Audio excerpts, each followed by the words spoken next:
The white dominions accepted no part of the British Empire had gone so far in the way of constitutional government.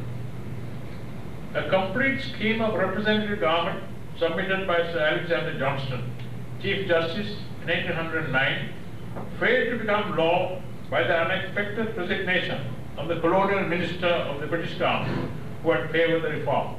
If implemented then, Ceylon would have been the first free dominion in the British Empire so far back as 1809. The age of conquest under British rule from 1796 to 1820 was now over. The years up to 1848 were years of consolidation and material development. Roads up to the inaccessible mountains and over them, the road to Kandy through Katugannava, the road to Kandy through Kurunegala, Galagedara, bridges over the rivers, new and refined methods of construction, opening of lands and planting coffee, and the influx of capital gradually changed the economic and social environment of the people living in the provinces where these changes were taking place, and who had been enjoying for over 30 years now freedom from war.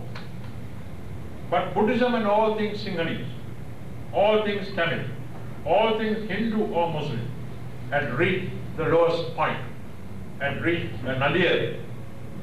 It was possible for a Christian prelate to say in the 1860s that Buddhism will die out in a few years' time.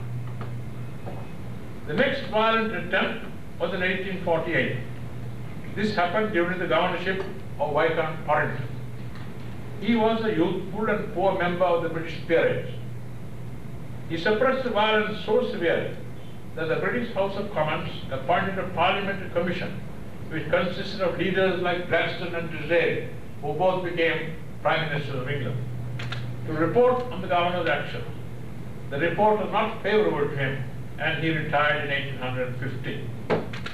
The British parliamentary reports and official reports of the period speak of the invasion of the Canadian provinces by the influx of hundreds from the maritime provinces seeking employment and money that is available in the large influx of capital for the opening of coffee estates and roads.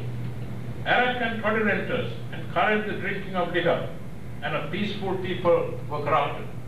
Many of the low country people became millionaires by opening up Arab and toddy taverns. Reading the evidence given before the Parliamentary Commission by distraught British public servants, one is saddened by the fate that overtook the people of the Canadian provinces, especially those living around Kandy and Marthalet, where coffee was being planted. These toddy renters used to make toddy available free so that people get used to drinking and later buy their toddy. In 1848, some of them led by people from the low country, especially Purangappo Moratua and Gongalgoda Bandar of Vanavasala Karaniya, rose in revolt and tried to march to Kandy and Kurunegala. They were easily suppressed, and the feeling of the British government in England was that Governor Torrington had exceeded his powers in carrying on the suppression after violence had subsided. Thus ended the second rebellion in 1848 itself. After that, there were no more violent actions. We have to wait till the end of the 19th century and the beginning of the 20th century, when the offspring of those born after 1815 and now educated under the leadership of an English merchant of great ability and breadth of view, George Wall.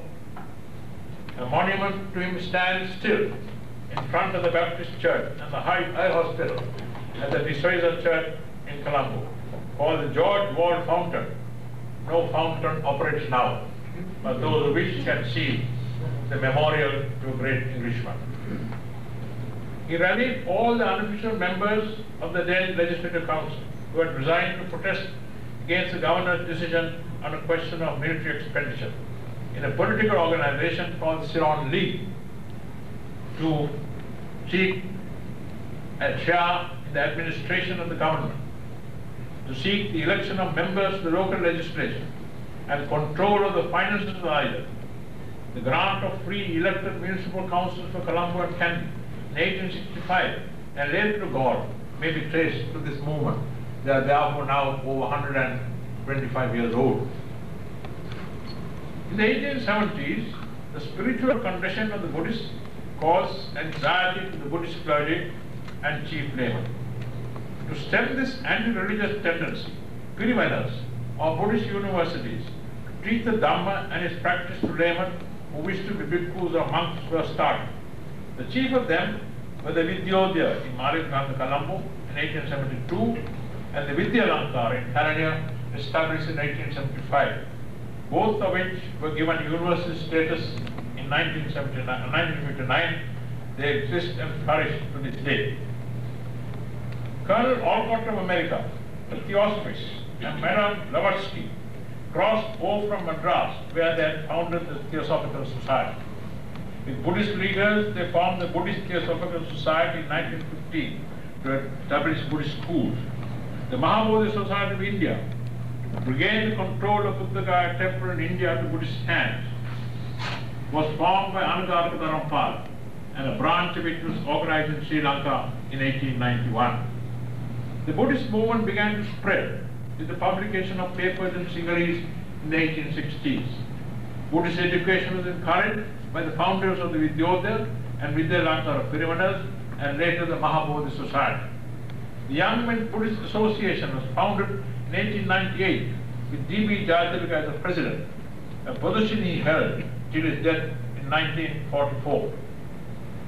On Easter Sunday 1883, riots broke out between the Catholics and the Buddhists at Kotehena, and the action of the British authorities in not prosecuting the Catholic offenders annoyed the Buddhists, who were